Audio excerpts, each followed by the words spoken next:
감사요. 그 놀라운 평화를 누리며 나 그대들과 함께 걸어가네. 나 그대들과 새날을 여네. 그 선하님이 우릴 감싸시니 믿음으로 일어나길 기대하네. 주 언제나 우리와 함께 계셔. 하루 또 하루가 늘 새로워. 지나간 어둠의 날들이 무겁게 여겨오지 몰라도 오 주여 우릴 외면치 마시고 약속의 구원을 이루소서. 그 선하님이 우릴 감싸시니 믿음으로 일어나길 기대하네. 주 언제나 우리와 함께 계셔. 하루 또 하루가 늘 새로워. 주께서 밝히신 작은 촛불이 어둠을 헤치고 타오르네.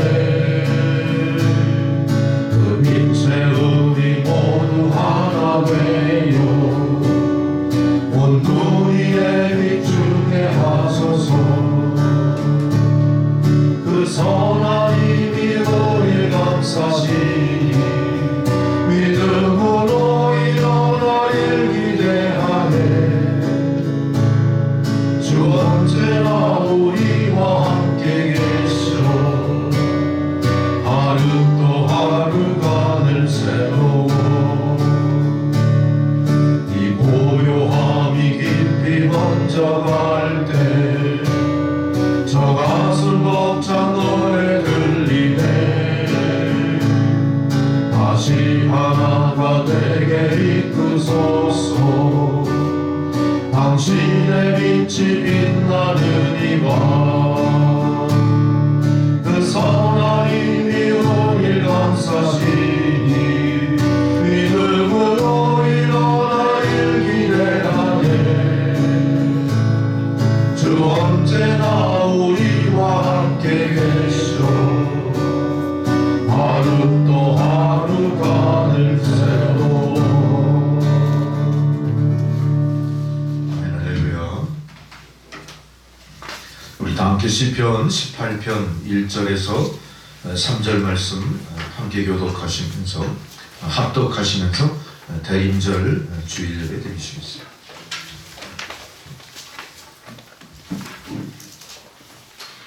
나의 힘이신 여호와여, 내가 주를 사랑하나이다.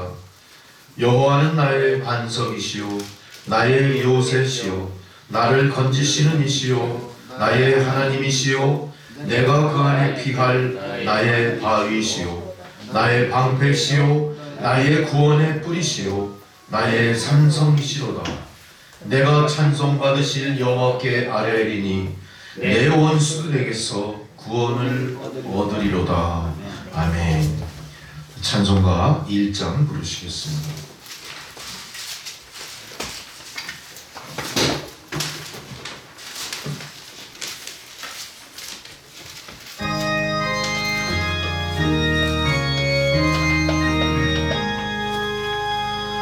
만복의 근원 하나님 온 백성 찬송 드리오.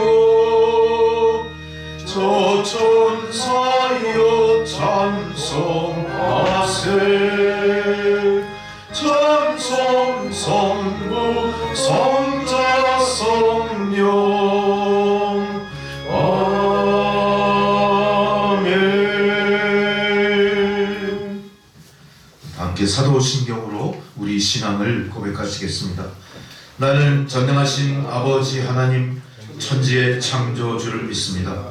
나는 그의 유일하신 아들 우리 주 예수 그리스도를 믿습니다.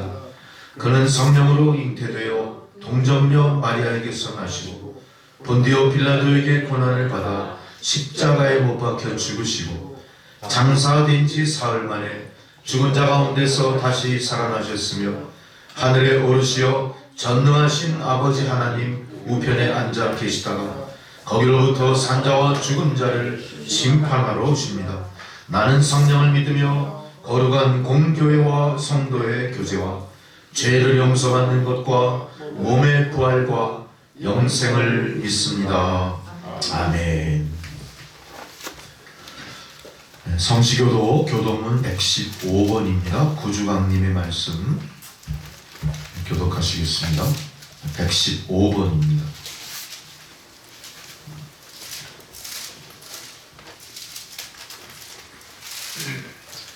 성문으로 나아가라 나아가라 백성이 올 길을 닦으라. 그들을 쫓아가고 쫓아가라. 만민을 위하여 길을 들라. 여호와께서 땅끝까지 선포하시되 너희는 딸 시온에게 이르라. 보라 내 구원이 이르렀느니라.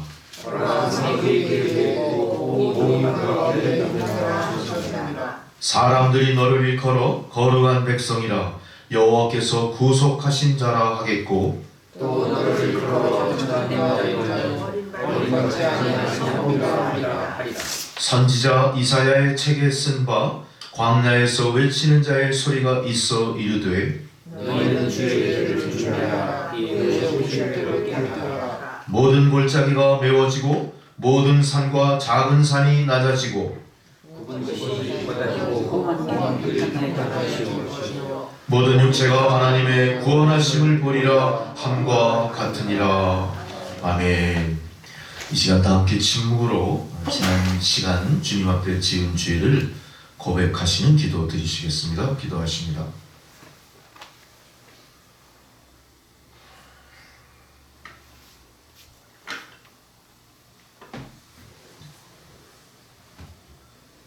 주여,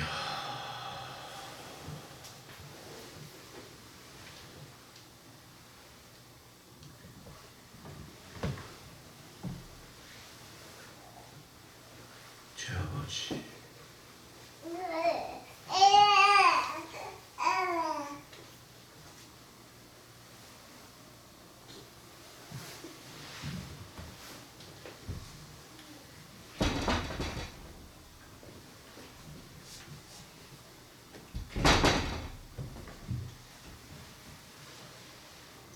사랑의 주님, 빛과 어두움을 우리가 분별하고도 빛으로 나아가기보다는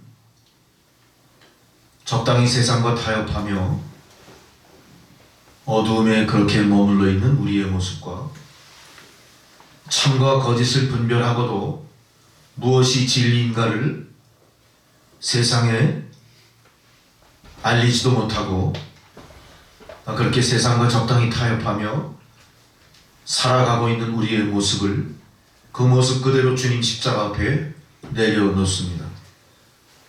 주여, 주 뜻대로 판단하시고 우리의 삶이 어둠을 밝히는 빛처럼 죄악에 관영한 세상을 고치는 소금처럼 성도의 본연의 자세를 회복케 하여 주옵소서. 예수 그리스도의 이름으로 기도드렸습니다. 아멘. 절기에 따른 성경 봉독입니다. 첫 번째 봉독 이사야 64장 1절로 9절의 말씀입니다. 이사야 64장 구약성경 1045페이지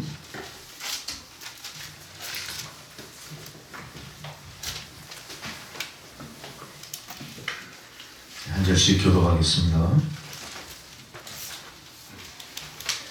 원하건대 주는 하늘을 가르고 강림하시고 주 앞에서 산들이 진동하기를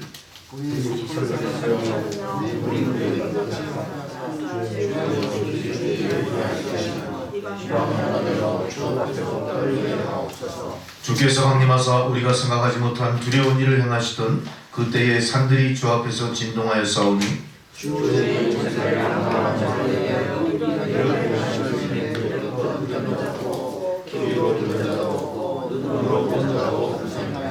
주께서 기쁘게 공의를 행하는 자와 주의 길에서 주를 기억하는 자를 선대하시거늘 우리가 범죄함으로 주께서 진노하셨사오며 이 현상이 이미 오래되었사오니 우리가 어찌 구원을 얻을 수 있으리까. 우리는 다 얻어서 우리의 죄는 다 너로 받으며 우리는 다 실수로 우리의 죄를 주의 이름을 부르는 자가 없으며 스스로 분발하여 주를 붙잡는 자가 없사오니 이는 주께서 우리에게 얼굴을 숨기시며 우리의 죄악으로 말미암아 우리가 소멸되게 하셨음이니이다.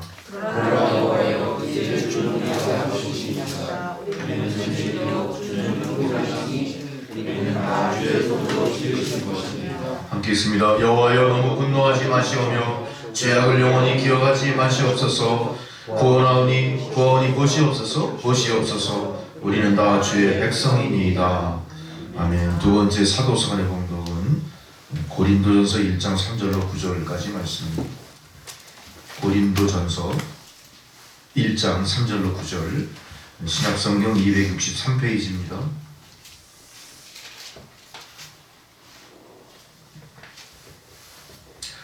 하나님 우리 아버지와 주 예수 그리스도로부터 은혜와 평강이 있기를 원하노라.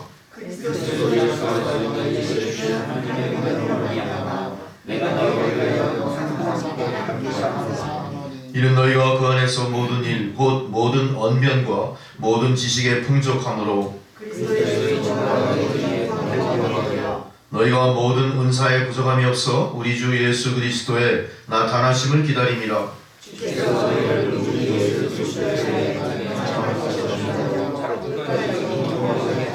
함께 있습니다. 너희를 불러 그의 아들 예수 그리스도 우리 주와 더불어 교제하게 하시는 하나님은 미쁘시도다. 아멘. 복음서의 봉독은 마가복음 13장 24절에서 37절입니다. 마가복음 13장 24절로 37절까지.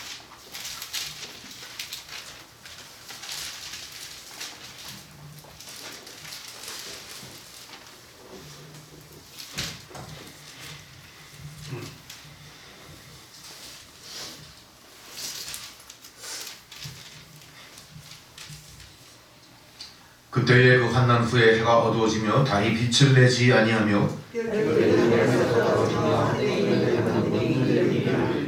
그때에 인자가 구름을 타고 큰 권능과 영광으로 오는 것을 사람들이 보리라.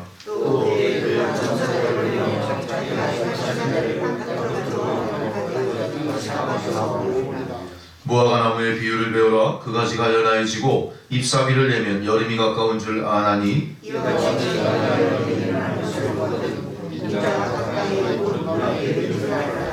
내가 진실로 너희에게 말하노니 이 세대가 지나가기 전에 이 일이 다 일어나리라. 그러나 그날과 그때는 아무도 모르나니 하늘에 있는 천사들도 아들도 모르고 아버지만 아시느니라. 가령 사람이 집을 떠나 타국으로 갈 때 그 종들에게 권한을 주어 각각 사물을 맡기며 문지기에게 깨어 있으라 명함과 같으니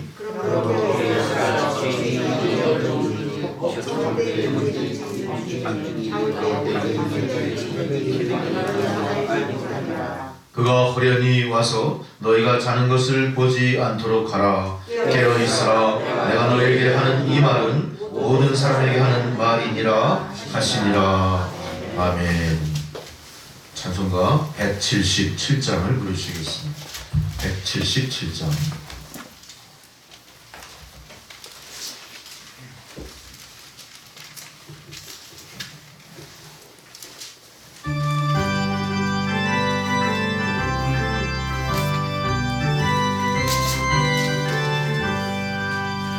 오랫동안 고대하던 천녀왕국 이를 때 주의 신부공주가 들려 올라가겠네. 감사하게 여기도하면서 준비합시다. 우리 주님 세상 다시 오시네. 할렐루야 주님 다시 오시네. 악한 마음이 결박하시네. 세상 마음이 결박하고 세상 다스리시며 할렐루야 주가 다시 오시네. 그때 모든 성도들의 기도 응답되리니 하나님을 모르는 이 천지간에 없으리 모든 질병 맺힌 고통 눈물 없게 하시려 우리 주님 세상 다시 오시네 우리 주님 세상 다시 오시네 할렐루야 주님 다시 오시네 악한 마귀 결박하고 세상 다스리시며 할렐루야 주가 다시 오시네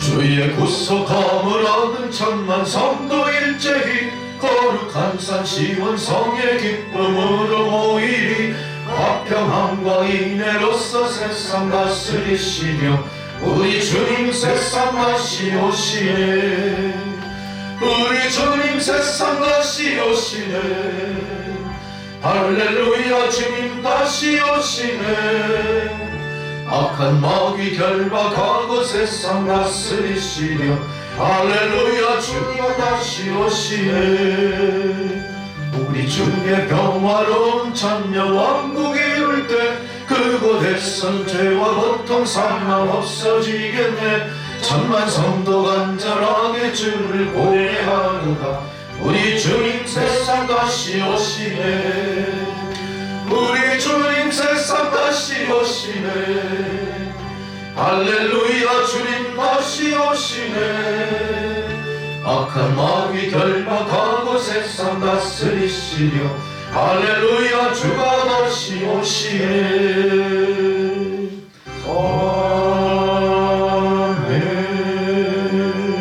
아멘. 주님께서 오늘 저희들에게 주시는 생명의 말씀은 마태복음 24장 31절로 44절의 말씀입니다.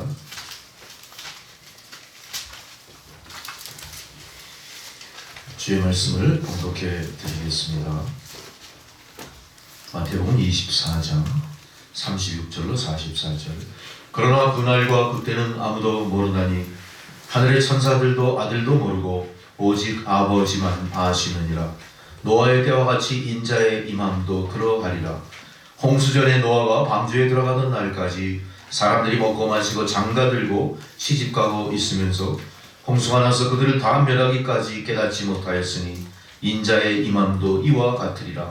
그때에 두 사람이 밭에 있음에 한 사람은 데려가고 한 사람은 버려둠을 당할 것이요 두 여자가 맷돌질을 하고 있음에 한 사람은 데려가고 한 사람은 버려둠을 당할 것이니라. 그러므로 깨어있으라. 어느 날에 너희 주가 임하는지 너희가 알지 못함이니라. 너희도 아는 바니 만일 집주인이 도둑이 어느 시각에 올 줄 알았더라면 깨어있어 그 집을 뚫지 못하게 하였으리라. 이러므로 너희도 준비하고 있으라. 생각하지 않은 때에 인자가 오리라. 아멘. 기도하시겠습니다. 고난과 시련의 나날 가운데서도 다시 오실 주님을 대망하며 오늘도 성전을 향해 올라와 주님 십자가 앞에 무릎을 꿇고 주의 임재 앞에 예배를 드리는 주의 성도들을 주님 귀하게 여기시고 반갑게 맞이해 주시니 참으로 감사를 드립니다. 하나님 오늘 주의 임재 앞에 드리는 이 예배가 산 제사가 되게 하여 주옵소서. 또한 아버지 하나님 주시는 말씀이 우리의 심령에 새겨질 뿐 아니라 들려지게 하실 때에 그 들려진 말씀이 육신이 되고 능력이 되어 우리들의 삶을 이끄는 삶의 원동력이 되게 하여 주옵소서. 그리하여 성도들이 이 어두운 세상을 살아갈 때에 갈 길을 밝히는 생명의 빛이 되게 하시고 세상 고난 가운데 극복하고 감당해야 될 모든 인생의 무거운 짐들을 가볍게 해주시는 주님의 인자와 능력의 역사로 그 말씀이 역사하게 하여 주옵소서.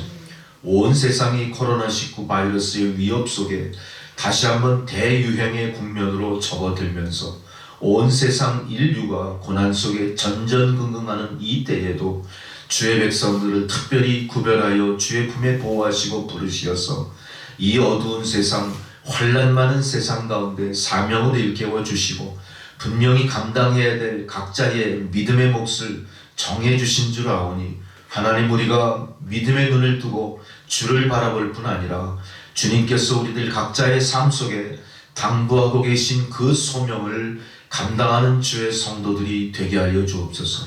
우리를 군박하며 위협하며 조롱하고 손가락질하는 어떤 불의한 세력의 대적 앞에서도 무릎 꿇지 말게 하시고 뒤돌아 도망가지 말게 하시고 담대히 직면하여 저들을 이겨내고 하나님, 온 세상에 예수가 그리스도임을 선포하는 주의 백성들, 바로 이 시대 예수의 좋은 군사로 거듭나는 역사가 있게 하여 주옵소서. 특별히 우리 남천교회는 북한 선교를 위하여 이미 이 땅에 보내주시고 자유를 허락하신 탈북한 동포들을 하나님 귀히 여기시고 저들과 함께 일구어낸 믿음의 터전인 줄 믿습니다. 하나님, 우리 남천교회가 저 북녘 땅 하나님 허락하실 평화통일의 그날까지 저 북녘 땅의 선교를 위하여 모범적으로 준비되며 앞장서는 교회가 되게 하여 주옵소서. 미리 이 땅에 보내신 그 백성들을 귀히 여겨 주옵소서. 그리스도의 손길과 그리스도의 심장으로 저들을 잘 섬기며 보살피며 믿음으로 양육하고 파송하기까지 하나님, 남천교회 그리고 교회와 성도 위에 하나님 맡기신 사명 하나도 남김없이 다 우리가 완수할 수 있는 그런 믿음과 능력 또한 허락하여 주옵소서. 온 세상이 질병의 고통 속에 휩싸여 있지만 저 북녘 땅의 상황을 저희들은 알지 못합니다. 얼마나 많은 동포들이 죽어가며 고난과 시련 속에 어둠에 갇혀 있는지 저희들은 알지 못합니다. 질병뿐만 아니라 유행병뿐만 아니라 여러 가지 결핵이라든가 여러 질병에도 시달리고 있을 줄 우리가 생각하고 있습니다. 또한 식량난으로 말미암아 많은 사람들이 굶주리고 있음을 우리가 또한 알고 있습니다. 저 무도한 세력들, 죄 없는 사람들을 가두고 고문하고 또한 죽이고 저들이 하는 짓이 하나님의 진노의 채찍 앞에 있음을 알지 못하고 아버지 하나님, 저들의 불의한 책동을 멈추지 않고 있습니다. 하나님이시여, 하나님의 공의가 회복되는 저 북녘 땅, 하나님, 믿음의 백성들을 주의 품 안에 보호하시고 통일의 그날이 오기까지 한 사람도 상함이 없이 불꽃 같은 주의 눈동자로 저들을 지키고 보호하여 주옵소서.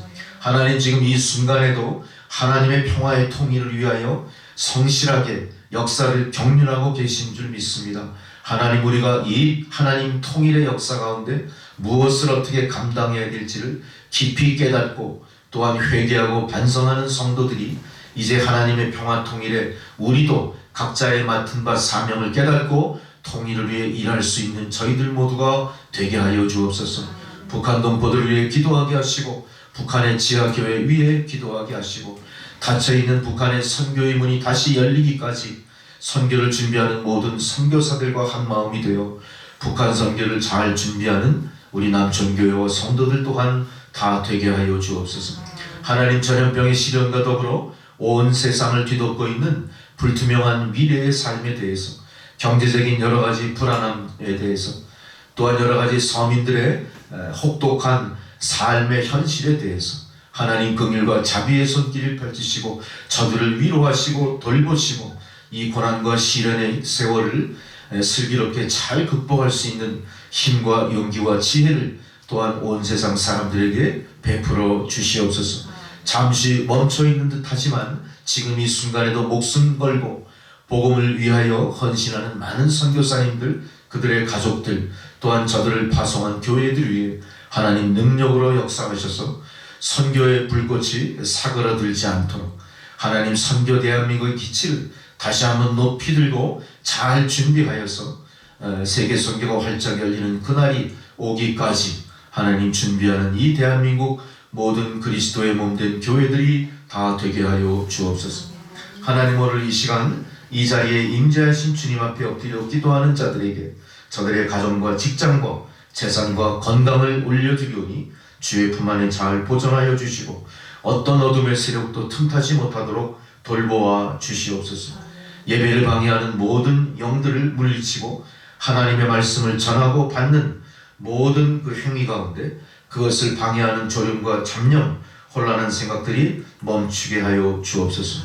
또한 성령의 능력을 통해 깨달음의 역사, 회개의 역사, 질병이 깨끗이 치유되는 치유의 역사, 변화의 역사가 성도 가운데 일어나게 하여 주시옵소서.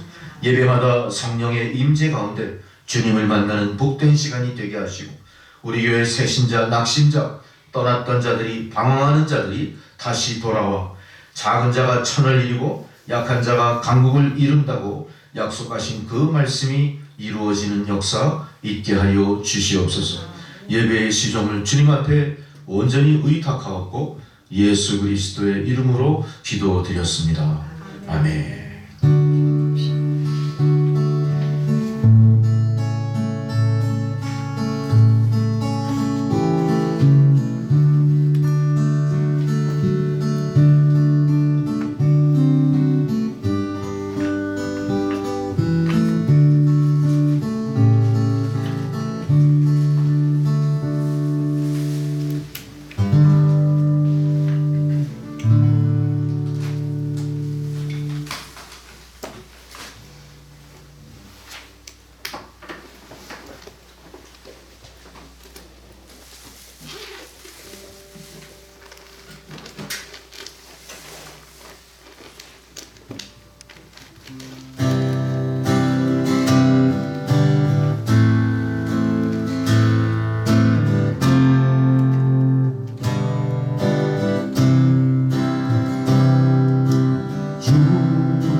여러분, 오늘이 아주 우리 성도들에게는 뜻깊은 날입니다. 성탄절 물론 12월 달에 우리가 맞이하게 되겠는데요. 오늘이 특별히 뜻깊은 이유는 교회력으로 따지는 새해의 시작이에요. 우리는 뭐 그레고리우스력, 태양력 그래가지고 새해 1월 1일을 그 새해 시작으로 보죠. 그렇지만 기독교인들은 교회의 역사를 따지는 교회의 연표에 의하면 오늘이 새해의 시작입니다. 얼마나 감사한 날인지 몰라요. 근데 여러분들은 별로 감동이 없으시죠? 우리가 왜냐하면 1월 1일을 항상 새해의 첫날을 생각해 왔기 때문입니다. 그리고 1월 1일 날 어떻게 합니까? 온 세상이 난리가 나죠? 막 폭죽 터뜨리고 막 새해 뭐 해맞이 보러 다니고 막 그러잖아요. 정동진을 간다 어딜 간다 난리법석이죠. 우린 거기에 그냥 다 그냥 거기 그냥 그 분위기에 휩쓸려서 이 대림절이 얼마나 소중한 우리의 절기인지를 잊고 살았던 거예요. 참 어떻게 보면 참 안타깝기도 하고 또 심하게 표현하면 좀 한심스럽죠. 우리는 그러니까 교회력으로 따져서 항상 어때요? 손해를 보지 않고 이득을 보는 시간적인 여유를 허락받았음에도 불구하고 우리는 사실은 세상을 쫓아가다 보니까 손해를 본 거나 마찬가지. 여러분 2021년은 우리가 세상 사람보다 훨씬 더 길게 지내는 그런 1년이 되기 바라고요. 또 여러분은 여러분 마음속에 세상 사람보다 더 부여된 시간의 여유 속에서 무엇을 어떻게 해야 될까를 곰곰이 잘 생각하시면서 덧없이 흘려버리는 시간이 아니라 무엇인가를 성취하는 시간으로 만드셔야 돼요. 하실 수 있겠습니까? 말이 비비 꼬이고 빙빙 돌아서 뭔 소리인지 전혀 모르는 것 같아요. 근데 여러분은 다 아실 것 같아요. 오늘이 바로 어떤 날이라고요? 대림절이요? 새해의 시작이 예수 믿는 사람들. 새해의 시작이에요. 지난 1년이 우리가 어땠습니까? 정말로 내 생애, 전생에서 그런 1년이 없었어요. 그렇게 빨리 흘러간 1년이 없었고 내가 의도한 것과 전혀 다르게 전개되는 시간의 흐름 속에 둥둥둥둥둥둥 흘려가 버린 시간이었어요. 특별히 성도님들도 물론 그러시겠지만 특별히 사역하는 주의 종의 입장에서는 훨씬 더 심하게 들어요. 주의 종의 사역을 놓고 봤을 때 지난 1년간은요 지옥 같은 시간이었을지도 몰라요. 그거는 나에게 부과된 일이 너무나 많아서 지옥 같은 게 아니에요. 나의 정신이, 나의 영혼이 지옥 속을 헤매는 것 같이 갈 바를 몰라 헤매고 갈등하던 1년이었다는 뜻이에요. 성도님들도 제가 드리는 이 이야기에 대해서 뭔가 많은 동의가 있을 줄 믿습니다. 여러분도 마찬가지셨을 것 같아요. 우리가 제대로 드린 예배가 없었고 제대로 부른 찬양이 없었고 제대로 준비된 산 제사 드린 적이 없었고 더더욱이 우리에게 허락된 가장 큰 축복이 뭡니까? 성례전 아닙니까? 성례전이 딱 멈춰버린 거. 자, 이런 모든 상황에 대해서 내가 크리스찬이라면 여러분 마음이 어때야 되겠어요? 그냥 그런가 보다 하고 지나가면 되겠습니까? 여러분 가운데서도 갈등과 고민, 깊은 고뇌의 시간이 있었어야 될 줄 믿습니다. 아마 여러분 그런 시간 보내셨으리라 믿습니다. 저도. 이게 믿음입니다. 믿음은요 그저 주어진 바대로 그냥 줄줄줄줄줄 그냥 실타래 풀리듯 풀려나가는 게 믿음이 아니에요. 끊임없는 저항과 도전, 끊임없는 자기 성찰과 어떤 번민, 이런 많은 갈등 속에서 우리가 하나님의 말씀을 세워나가기 위해서 목숨 거는 행위가 이 믿음인 겁니다. 그런 걸 생각한다면 저토록 회개하게 돼요. 성도님들 마찬가지일 거예요. 우리가 교회에서 무엇을 하자, 예배드리자, 공부하자 할 때 우리 어떻게 임했습니까? 나 바빠요. 나 하던 일, 나의 삶의 라이프 스타일대로 살아야지 갑자기 그거 통제하면 나 예수 믿지 못합니다. 이런 스타일이에요. 우리의 삶이 나의 주어진 바를 향락하는 것보다 항상 어때요? 뒤미쳐져 있어요. 우리의 신앙. 신앙이 주가 아니랍니다. 우리의 믿음이, 우리의 삶이, 나의 삶, 나의 실존이 항상 우선순위에 있는 거예요. 그것을 오늘 말씀을 통해서 깊이 통찰하시고 바꿔나가시는 여러분 되시기 바랍니다. 여러분 오늘 말씀의 주제는 기다림이었어요. 인자가 오심을 기다린다 그랬어요. 기다린다. 이미 오신 것과 아직 오시지 않은 것 사이의 기다림인 거예요. 이미와 아직이라고 하는 의미가 우리의 신앙 속에 고백되어야 되는데, 이미에 대해서도 별로 지식이 없고 감동 없고 아직에 대해서도 깊은 인식이 없어요. 우리가 그냥 시계추처럼 왔다 갔다 한 겁니다. 우리가 그냥 그렇게 내가 믿음 안에 있다고 하면서 교정만 걸어놓은 멤버십 교인으로 있었다는 거예요. 주님이 원하시는 건 교인을 원하는 게 아닙니다. 주님은 누굴 부르십니까? 믿는 자를 부르는 거예요. 교적을 갖고 있는 교인을 부르는 게 아니에요. 크리스찬이라는 의미가 뭡니까? 작은 예수라는 뜻이거든요. 근데 내가 작은 예수처럼 살아왔나? 작은 예수로서 오직 예수의 영광 우리의 그분의 재림을 기다리고 있었나를 한번 뒤돌아볼 필요가 있어요. 그러면서 우리는 대림절의 의미에 대해서, 대림절에 대해서 말씀하시는 주님의 말씀에 대해서 다시 한번 귀를 기울이면서 이 대림절을 어떻게 준비할 것이며 이 대림절을 통해 성탄의 기쁨을 어떻게 확대시켜 나갈 것인가를 깊이 통찰하셔야 된다는 거예요. 그냥 우리는 교회 안에서 이루어지는 모든 뜻깊은 행사들을 그냥 절기 정도로 여기는 거예요. 아, 봄이 돌아오면 부활절이 있죠. 맥주감사절이 있죠. 가을에 추수감사절이 있죠. 곧이어 대림절이 있고 성탄절이 있고, 그런 걸 통해서 나의 1년이 교회력의 중요한 정점을 지날 때마다 아, 시간이 흘러갔구나. 아, 이제 뭐 대림절이 오겠지. 얼마 있으면 크리스마스가 올 거야. 그렇게 흘러버리는 거예요. 거기에서 내가 깊은 통찰을 오늘 말씀을 통해 여러분 하시기 바랍니다. 대림절이라는 것은 예수님의 초림과 재림을 기다리는 절기를 얘기합니다. 예수님의 초림이 왜 중요했죠? 역사 속의 그리스도를 만난 사실이기 때문에 그래요. 자, 그렇다면 역사 속의 예수 그리스도는 이 땅에 오셔서 모든 것을 구속하시고 십자가에 달려 돌아가셨죠? 우리 앞에서 부활하시고 승천하셨죠? 완성하신 거예요. 자기의 모든 구속 사역을. 그럼 그걸로 끝나야지 왜 다시 오신다는 거예요? 왜 오셔야 됩니까? 그런 의문 혹시 있지 않으세요? 저는 정경선 목사님의 설교를 제가 들으면서 아, 맞아, 그런 고민이 우리에게 필요하겠지, 이런 각성을 하게 됐어요. 아, 그런 고민이 있어요. 왜 초림 예수로 모든 게 끝나지 않고 재림 예수를 또 기다리게 만드셨어요? 여러분은 신앙에 있어서 무엇인가 깊은 인식이 있고 신앙의 신비함 속에 무언가 접근하려는 노력을 하고 계신 여러분들이라면 재림과 초림에 대해서 한번 다시 깊은 어떤 고민이 있으셔야 돼요. 이게 왜 필요합니까? 우리가 신앙이 있다, 크리스찬이다 하면 되게 뭘 생각해요? 성탄, 부활절 이런 거 생각하죠. 그러나 엄밀히 따져서 우리가 믿음의 사람이고 우리가 현존하는 신앙인의 입장이라면 나의 실존에 가장 영향을 미치고 가장 가까이 근접해 있는 개념이 뭐냐? 초림과 재림인 거예요.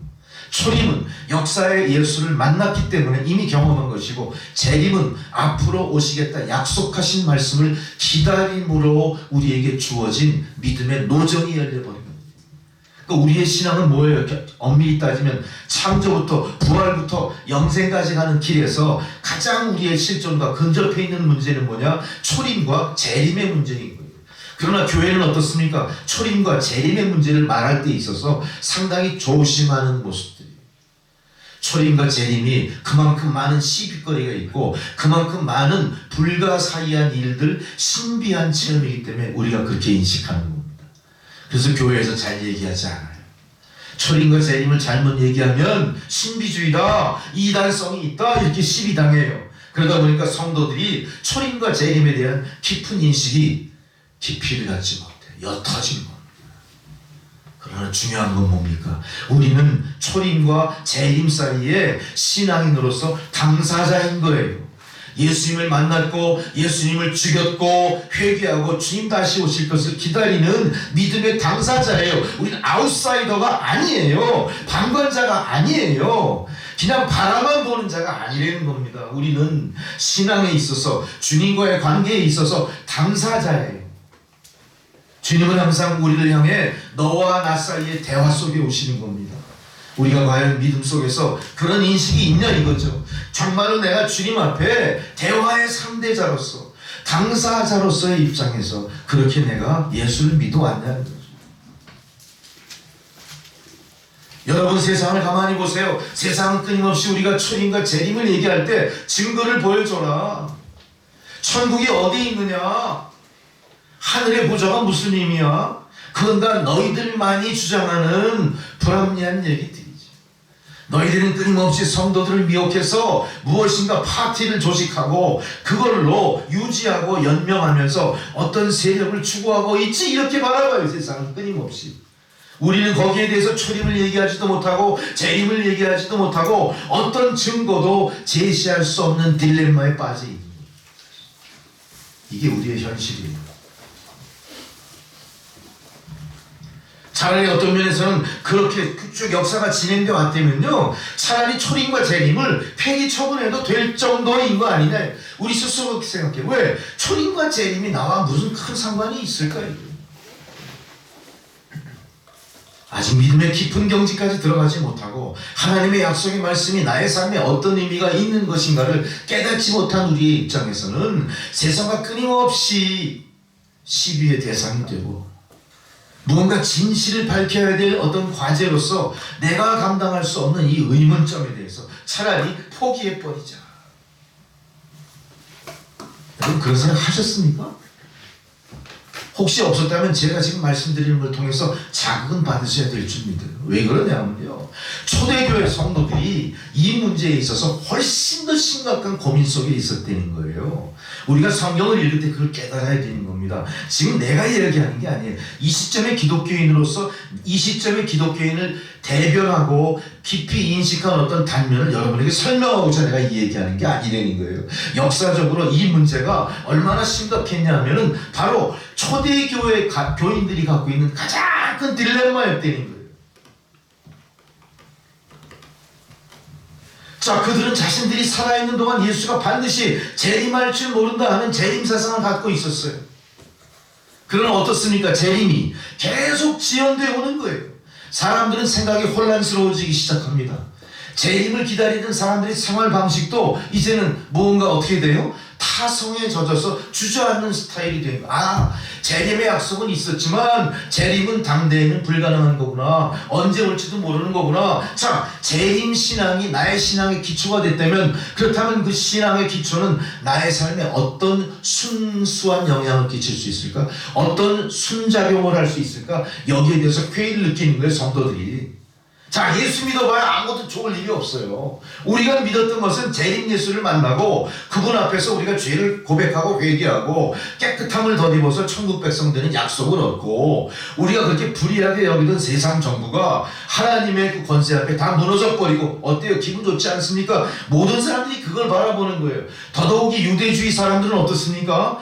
로마의 압제 속에서 해방을 꿈꾼 건데, 그 해방의 역사가 메시아를 통해 온다는 소망이 있었던 거죠. 이게 계속 지연되어 있던 거예요. 그들의 전생을 두고 기다렸던 그 소망이 점점 희미해졌던 거예요.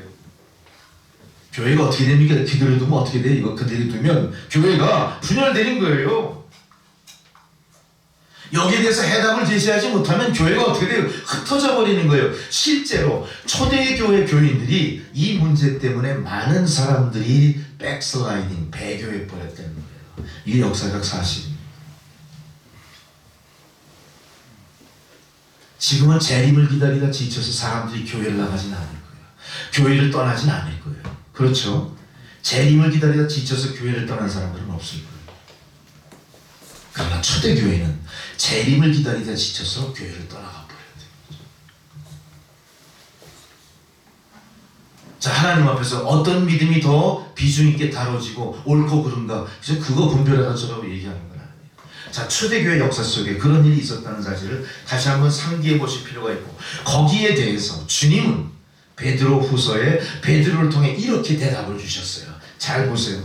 베드로전서 3장 9절에 주의 약속을 어떤 이는 더디다고 생각하는 것 같이 더딘 것이 아니야, 이렇게 얘기했어요. 너희들 다 더디다고 생각하지. 자, 이 말씀 이면에 뭐가 있어요? 그 당시 기독교인의 사상, 기독교인의 신앙관이 들어가 있는 거예요. 많은 백성들이 뭐라고 그래요? 왜 예수님 안 오시는 거야? 너무 더디게 오시잖아, 그랬던 거예요. 거기에 대해서 베드로가 뭐라고 해요? 너희들 생각하는 것처럼 결코 더딘 게 아니야. 오직 주님께서는 너희들에 대해서 오래 참으시고 아무도 멸망하지 아니하고 회개에 이르시기를 원한다. 자, 주님의 재림이 더딘 이유가 뭐라고요? 많은 사람들을 구원하고 많은 사람들을 구원으로 이끌어들이기 위한 회개를 기다리고 계시다. 기다림의 당사자는 누굽니까? 기다림의 주는 누굽니까? 오실 이가 누구예요? 오실 이가 오시고자 하지 않는다면 우리는 그분을 맞이할 수 없는 겁니다. 근데 우리는 오실 이가 더디 오신다는 것 때문에 약속한 것까지 어떻게 해요? 헌시짝처럼 집어 던지고 주님을 떠나버린 문제가 있었던 거죠. 주님이 오시지 않는 재림의 지연이 뭐라고요? 많은 일을 회개케 해서 구원하고자 하는 하나님의 뜻 때문에 재림이 지연된다. 더 많은 구원을 이루고자 하겠다. 자, 그렇다면 사도 바울은 이 문제에 대해서 이렇게 또 대답합니다. 데살로니가 전서 5장 1절에서 3절에 이렇게 얘기해요. 형제들아, 때와 시기에 관하여는 너에게 쓸 것이 없다. 아마 주의 날이 밤의 도둑처럼 이를 줄을 너희 자신이 자세히 알기 때문이다. 자, 그것은 성도들이 항상 성경을 통해 읽히 알고 있는 내용들이에요. 너희들이 알고 있잖아. 그 주의 날이 밤의 도둑같이 이를 줄 이미 잘 알고 있잖아.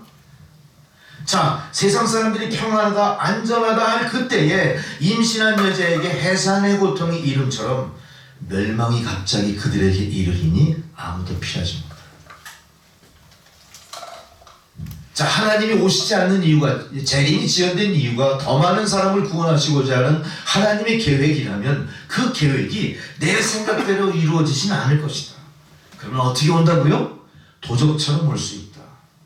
해산하는 여인이 임신한 여자가 해산을 통해 고통을 당하듯이 멸망도 갑자기 큰 고통으로 임하게 될 거야.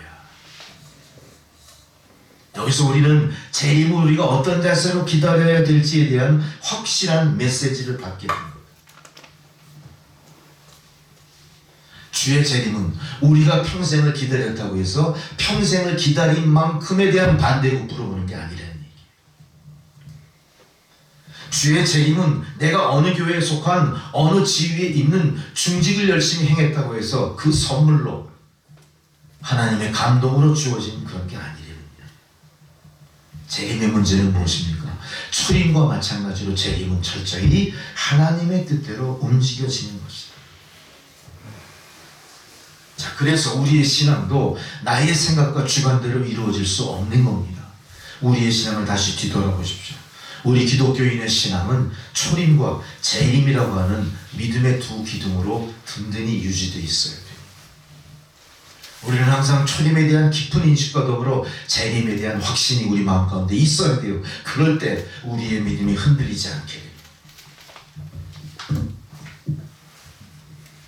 마태복음 24장 36절 44절 오늘 본문에서 말씀드린 그것도 재림에 대한 말씀인데, 재림은 바로 모든 생명이 완성되는 그 순간을 말씀하는 거예요. 자, 생명의 완성이 뭡니까? 처음 우리에게 주어졌던 생명은 영생의 생명이었던 거예요. 우리의 죄로 우리가 수명을 갖게 돼 있죠. 이제 주님을 믿고 재림주 앞에 심판받은 주의 백성들은 영생으로 들어가는 거기 때문에 이제는 수명이 아니라 영생으로 생명의 완성을 보게 되는 겁니다. 여러분, 우리가 그토록 힘겨워했던 이 수명의 문제, 살고 죽는 문제를 초탈할 수 있는 길이 어디에 열려 있어요? 주님의 재림과 더불어 주어질 영생 속에 있다는 얘기예요. 이 영생이 우리의 믿음을 든든히 받쳐주는 두 기둥 안에 보존되어 있는 믿음의 금은보화보다 더 귀한 것들이. 우리는 이 영생 때문에 세상 그 어떤 가치와도 비교할 수 없는 축복을 이미 우리 마음속에 간직하며 누리고 있는 성도가 되는 거예요. 이렇게 모든 생명이 완성되는 그 순간, 우리가 주님 앞에 영생을 얻었던 그 순간을 세상 사람들은 쉽게 이해하기 좋으라고 우리가 뭐라고 얘기합니까? 그들에게 종말이라고 얘기합니다. 세상 심판받을 자들 앞에는 그것이 종말일지 모르지만 믿음 안에 믿음으로 하나님의 은혜로 받아들인 성도들에게는 뭐예요? 그것이 영광인 겁니다.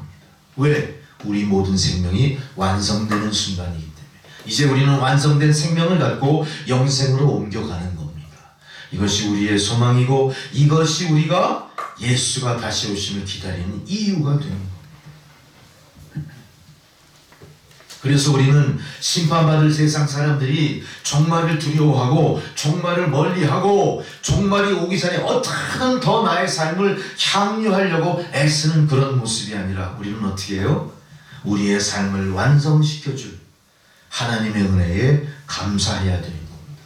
이제부터 우리는 종말이 우리 삶의 모든 것, 우리 역사의 모든 것이 끝나는 것이 아니라 새롭게 완성되어 시작되는 것이라고 받아들이니 우리는 시작되는 겁니다. 생명의 완성과 더불어 새로운 삶을 시작하는 겁니다. 영생의 삶을 시작하는 겁니다. 자, 교회 밖에서는 끊임없이 이 일에 대해서 시비를 걸죠. 너희들이 얘기하는 종말? 무슨 소리야? 우리가 이 많은 업적을 갖고 있는데, 우리가 문명을 통해서 이렇게 엄청난 많은 것을 누리고 있는데 과연 너희들이 갖고 있는 그 영생이라는 게 무슨 의미가 있어? 한번 제시해봐. 한번 그거 증명해봐. 이래요. 여기서 우리가 딜레마에 또 빠져요. 우리가 없거든요. 우리가 뭐가 있습니까? 그거 어떻게 증명해냅니까? 물리적으로 과학적으로 어떻게 증명해요? 하늘의 보좌 천국을 어떻게 설명합니까? 영생을 어떻게 설명합니까? 여기에서 우리가 주춤거리는 거예요. 그래서 우리는 이 초림과 재림의 문제를 적당히 비껴가면서 세상과 다투지 않고 고분고분 착하게 양심적으로 순종하고 사는 이 시대의 크리스찬의 어떤 형상을 만들어간 거예요. 이게 우리의 발목을 잡고 있는, 이게 우리를 나태하게 만든 거예요. 이게 우리를 연약하게 만든 거예요. 왜 비껴갑니까? 내 안에 초림과 재림에 대한 확신이 없기 때문에 그래요. 나의 생명의 완성이 재림 예수 앞에 서는 그것이라는 확신이 없기 때문에 그런 겁니다. 왜 세상을 두려워합니까? 왜 세상을 두려워합니까? 적당히 타협합니까? 양심적으로 순종하며 사는 게 올바른 삶의 전부일까요? 아니라는 거예요. 우리는. 왜? 하나님이 택한 백성이기 때문에. 세상이 제시하는 양심적이고 순종하고 고분고분하고 분란 일으키지 않고 세상 모든 일에 협력하면서 문명을 쌓아 올리는 일에 나도 일조한다 정도의 소시민 의식, 세상 사람 코스모폴리타니즘, 어떤 인본주의 이런 거 정도라면은 그걸로써 우리의 초림과 재림이 완성되는 게 아니라 자꾸 어때요? 지연되는 거예요. 자꾸 절름발이 믿음이 돼버리는 거예요. 거기서 우리는 확실하게 일도양단해야 될 필요가 있습니다. 우리가 그렇게 해가지고는 명목상의 그리스도인, 겉사람의 그리스도인일 뿐 기독교인의 신앙의 정체성을 우리가 유지할 수도 없고 회복할 수도 없는 거예요.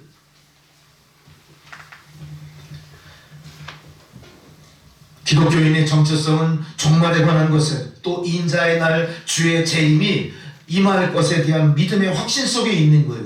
그거를 통해서 우리는 예수님의 승천했던 그 전승도 다 우리가 지식으로 갖고 있고, 또 그것을 통해 다시 오실 때까지 어떤 모습으로 오시든 도적처럼 오리라 하는 것을 깊이 인식하고 우리는 기다리고 준비해야 된다는 거.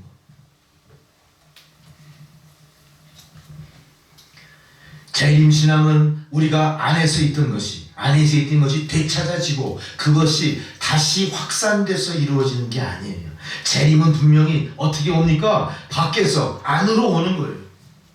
밖에서 안으로 온다는 이유는 뭐예요? 밖에서 안으로 들어온 것이기 때문에 그것이 어떤 계획에 의해서 어떤 시간대에 어떤 메커니즘으로 우리 안에 임할지 우리는 모른다는 겁니다. 그게 우리 안에 있는 게 아니에요. 재림이 문명 속에 있는 게 아니에요. 과학 속에 있는 게 아니에요. 세상 사람들 권세 속에 있는 게 아니에요. 철저히 밖에서 안으로 들어와지는 겁니다. 그거는 주권자의 길입니다. 들어오시는 분의 주관입니다. 우리는 그것에 대해서 경외로움을 갖고 그 시간을 기다릴 뿐입니다. 절대 재림이 내 안에서 밖으로 확산돼서 이루어지는 것이라 생각하시면 안 돼요. 많은 이단들이 어떻게 합니까? 재림은 내 안에서 확산돼서 완성되는 거야. 내가 재림주를 만날 거야. 내가 몇 년, 몇 월, 며칠 그분의 재림을 지금 기다리고 계시받았어. 그건 뭐예요? 재림이 내 안에서 계시되고 내 안에서 이루어지도록 내가 무엇인가 역할할 수 있다고 하는 이단들의 모습이 되는 거예요.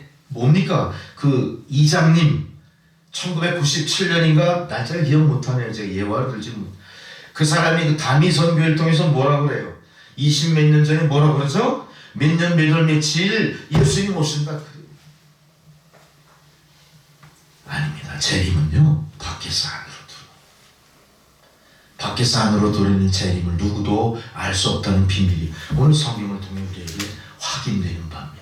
우리는 그저 재림을 기다릴 뿐이에요.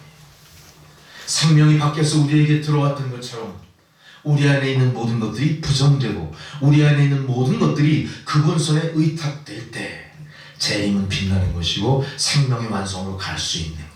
내가 그래서 재림 예수를 만나기 위한 어떤 조건도 나는 제시할 수도 없고 갖추고 있지 않아요.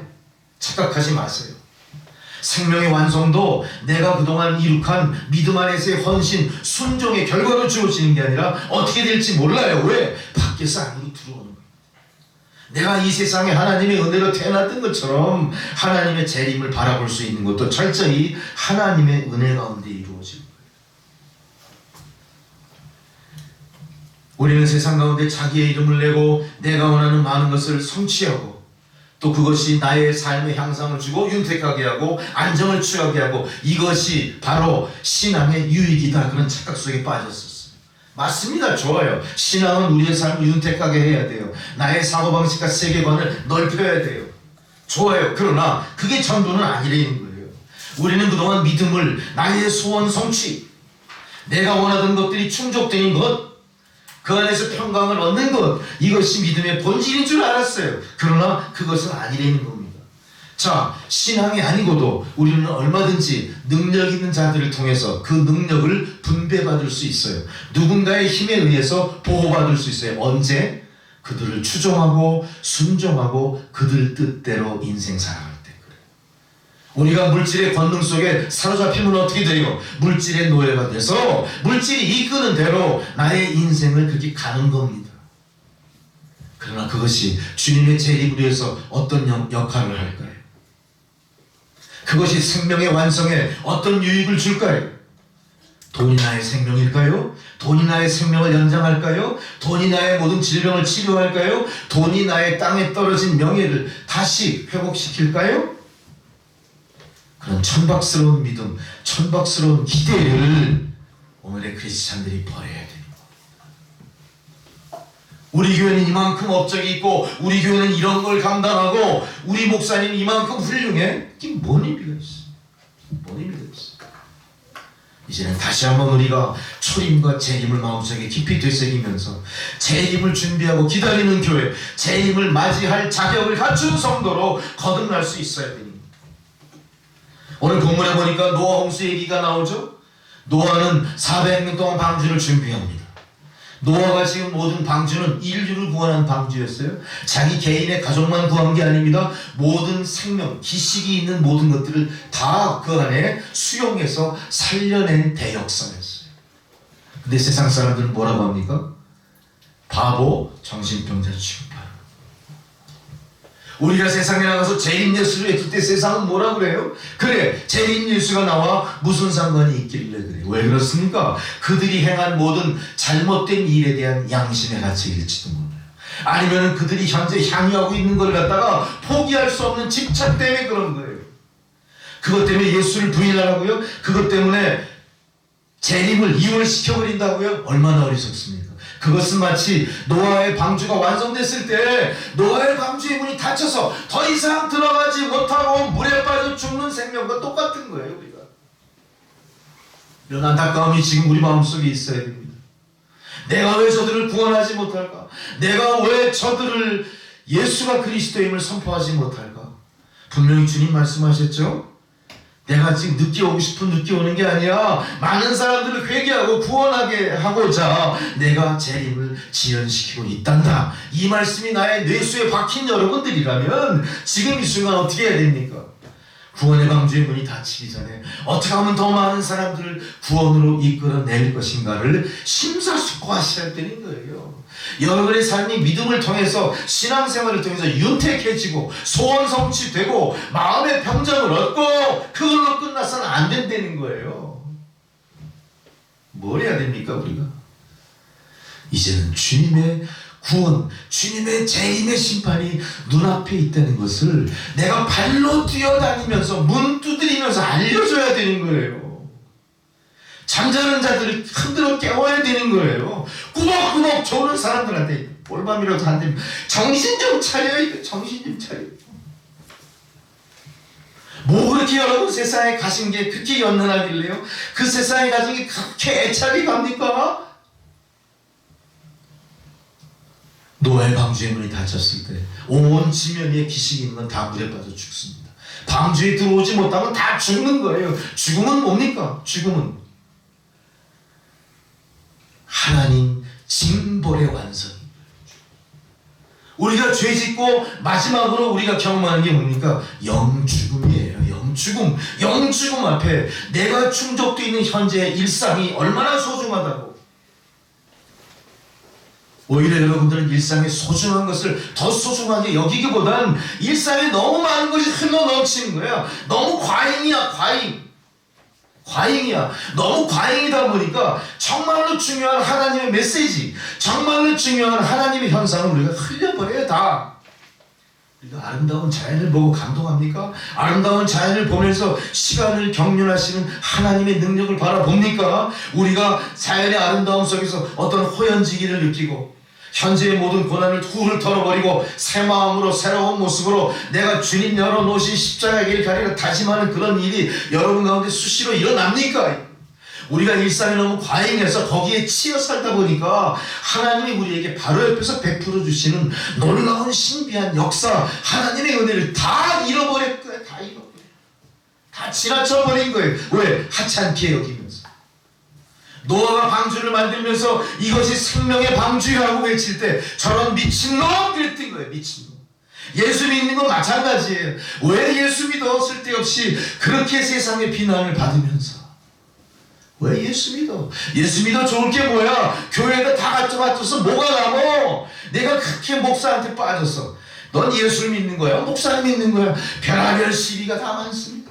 별의별 손가락질이 다 많습니다. 타락한 목사들은 끊임없이 인구의 회사 되어 나쁜 일로만 교회 전체가 매도다. 교회 전체가 갖고 있는 절체절명의 메시지, 초림과 재림이 다 묻혀버리고 만 거예요. 그 일에 대해서 우리는 심각하게 생각해 본 적이 없습니다. 여러분 이제 다시 한번 각성하십시오. 주의 날을 준비하십시오. 주의 날은 삶과 죽음의 갈림길입니다. 그거는 영원히 죽느냐 영원히 사느냐의 갈림길입니다. 이것을 위해 우리가 필요한 게 뭘까요? 인간은 반드시 죽는다고 하는 이 절체절명의 명제를 다시 깨달으셔야 돼요. 우리는 애써 죽음을 외면하려고 하시죠? 죽음을 외면한다고 죽음이 외면되지나요? 우리는 죽을 존재예요. 어떻게 죽을 존재예요? 반드시 죽을 존재.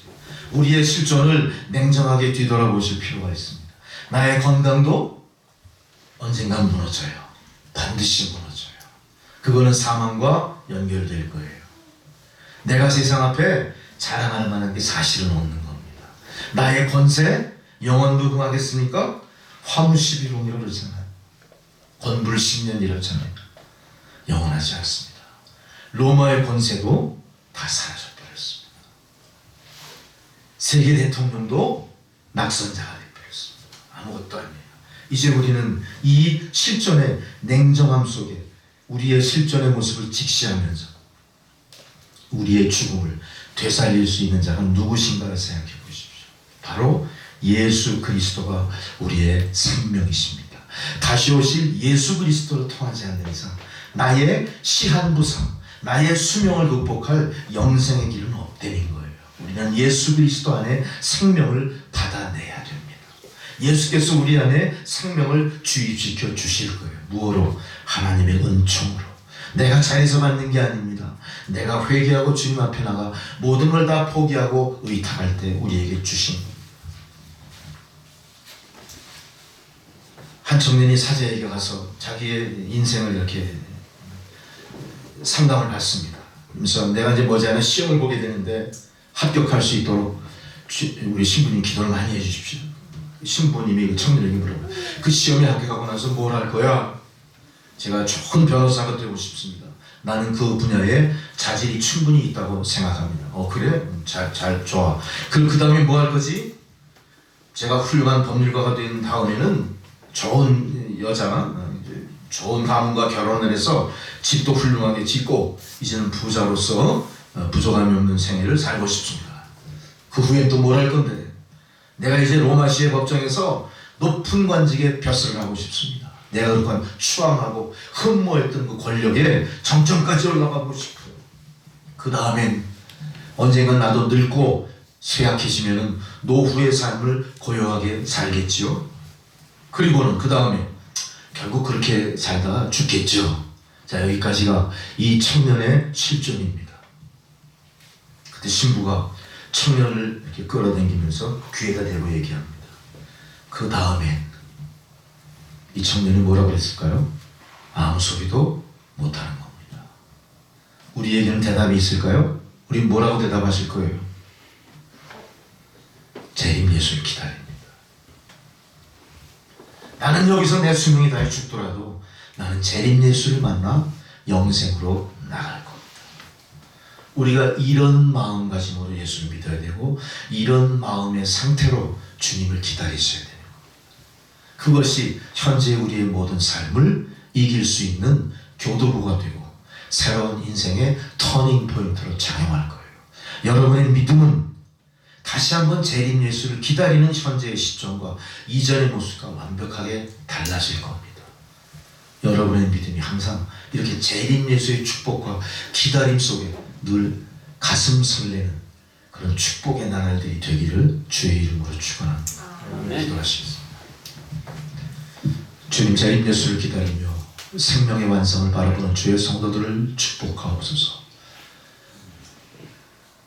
주님, 인자와 자비의 손으로 성도들의 삶을 위로하시고 영생의 길로 이끌어 주옵소서. 예수님의 이름으로 기도드렸습니다. 아멘.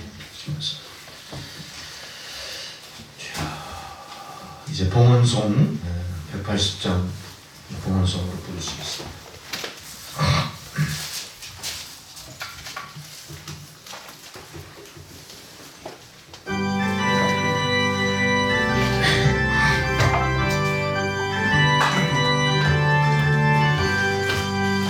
하나님의 나팔소리 천지진동할 때에 예수 영광 중에 구름하시고 천사들을 세계 만근 먼 곳에 보내요 구원받은 성도들을 모으니 나팔 불 때 나의 이름 나팔 불 때 나의 이름 나팔 불 때 나의 이름 부를 때에 잔치 참여하겠네 무덤 속에 잠자는 자 그때 다시 일어나 영화로운 부활 승리 얻으리 주가 택한 모든 성도 구름 타고 올라가 공중에서 주의 얼굴 배우리 나팔 불 때 나의 이름 나팔 불 때 나의 이름 나팔 불 때 나의 이름 부를 때에 잔치 참여하겠네 주님이다.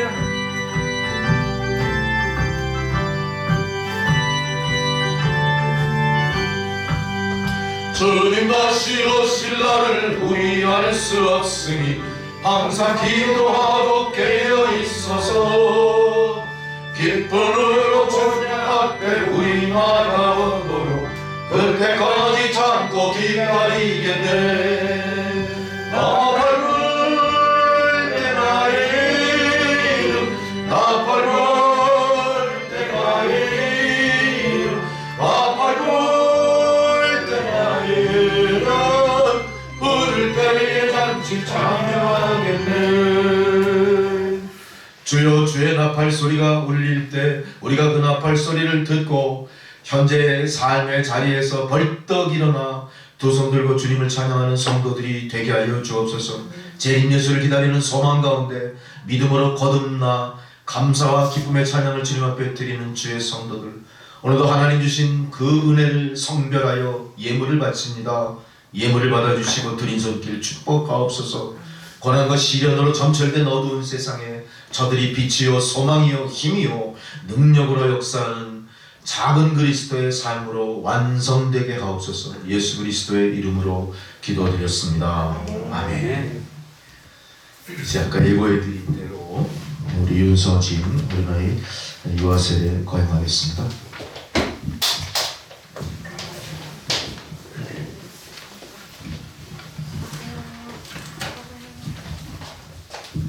옆에서 앉으세요. 자, 유아세례에 대해서 잠시 제가 그 내용을 좀 설명드리고 유아세례로 들어가겠습니다. 언약은 공통되고 언약을 확인해야 하는 이유도 공통적이다. 그러나 확인하는 방법만이 다를 뿐이다. 그들을 위해서 할례자가 하던 일을 우리를 위해서는 세례가 대신한다. 장로교를 장시한 장깔뱅이 그렇게 얘기했습니다. 자, 우리의 세례는 바로 할례를 대신하는 겁니다. 그 세례를 받는다는 것은 하나님 앞에 할례 받는 것을 의미합니다. 또한 유아 세례를 할례처럼 언약을 통해 이제 거룩한 자손으로 이 아이가 성별되는 것을 이야기합니다. 성경의 증거는 스가랴 9장 2절입니다. 그들의 딸을 맞이하여 아내와 며느리로 삼아 거룩한 자손이 그 지방 사람들과 서로 섞이게 하는데 방백과 고관들이 그 죄에 더욱 으뜸이 되었다 하는지라. 그 중에 10분의 1이 아직 남아있을지라도 이것도 황폐하게 될 것이나 밤나무 상수리나무가 배임을 당하여도 그루터기가 남아있는 것 같이 거룩한 씨가 이 땅에 그루터기니라 하시더라. 바로 할례 받은 자 또 세례를 통해 성별된 자들이 이 땅에 그루터기가 될 것이고 거룩한 자손이 될 것입니다. 거룩한 자손은 우상 숭배자들의 불결한 자손과는 다르다는 것을 의미하게 됩니다. 마가복음 10장 14절에서 16절 예수께서 보시고 분이 여겨 이르시되 어린아이들이 내게 오는 것을 용납하고 금하지 말라. 하나님의 나라가 이런 자의 것이니라. 내가 진실로 너희에게 이르노니 누구든지 하나님의 나라를 어린아이와 같이 받들지 않는 자는 결단코 들어가지 못하리라 하시고 그 어린아이들을 안고 저희 위에 안수하시고 축복하시니라. 예수께서 어린아이를 안고 안수하시고 축복하신 세례를 몸소 베풀어 주신 겁니다. 우리 통합교단에서는 0세부터 4세까지 아이들을 유아 세례 대상자로 삼고 있고요. 14세가 됐을 때 입교를 통해서 성인들과 마찬가지로 세례교인의 인정을 받게 되는 겁니다. 그래서 오늘 우리 윤서진 이 아이는 유아 세례를 받게 됩니다. 여러분, 이 아이에 대해서 예수 그리스도의 귀하신 피로 죄 사심을 받아야 하고 성령의 은혜로 새롭게 되어야 한다는 필요성을 인식하십니까, 여러분? 아멘. 아멘, 할렐루야. 여러분, 이 어린아이에 대한 하나님의 언약을 확신하고 이 어린아이도 주 예수 그리스도의 속죄를 신뢰함으로 구원은 얻을 수 있다는 사실을 인정하면서 신앙 가운데 양육에 힘쓸 것을 서약하십니까? 아멘. 할렐루야. 여러분은 지금 이 어린아이를 완전히 하나님께 바치고 겸손한 마음으로 하나님의 은혜를 의지하며 경건의 본을 어린아이에게 보여주고 그를 위하여 기도하며 그와 함께 기도하고 거룩한 진리의 도를 가르치고 주의 교훈 가운데 장성하는 일에 최선을 다하기를 작정하십니까? 이거는 성도와 부모에게 문답입니다. 우리 부모도 인정하시죠? 할렐루야. 자, 이제 세례를 베풀겠습니다. 자, 아이가 옆으로 나오게 하세요.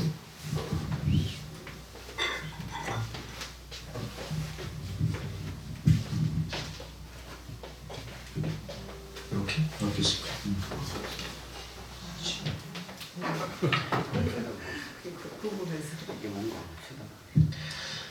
하나님의 언약의 아들 윤서진에게 내가 성부와 성자와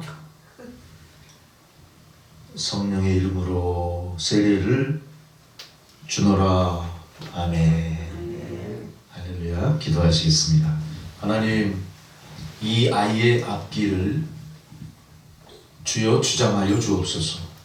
하나님의 영광을 위하여 이 어두운 시대 난세에 택하신 이 아이가 주님의 영광의 길을 갈 수 있기까지 놀라운 능력으로 역사하여 주옵소서. 주 안에서 늘 강건하고 건강하고 지혜롭고 총명한 그런 아이로 자라나게 하시고 그들의 부모와 모든 성도들이 이 모든 일에 다 함께 기뻐하며 이 아이의 성장을 위해 중보하게 하여 주옵소서. 예수 그리스도의 이름으로 기도드렸습니다. 아멘. 이제 윤서진 이 아이는 대한예수교 장로회 남천교회에 유아 세례 교인이 된 것을 공포합니다. 아멘. 아멘. 할렐루야.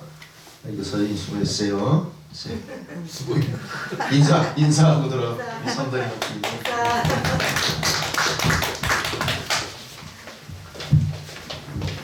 어이구. 축하해. 자, 교회 소식은 여러분 잘 아시는 바와 같이 오늘도 우리나라가 이제 2단계까지 올라갔죠. 2단계까지 올라갔기 때문에 더욱더 우리가 방역에 관심을 많이 갖고 노력을 해야 될 것 같고요.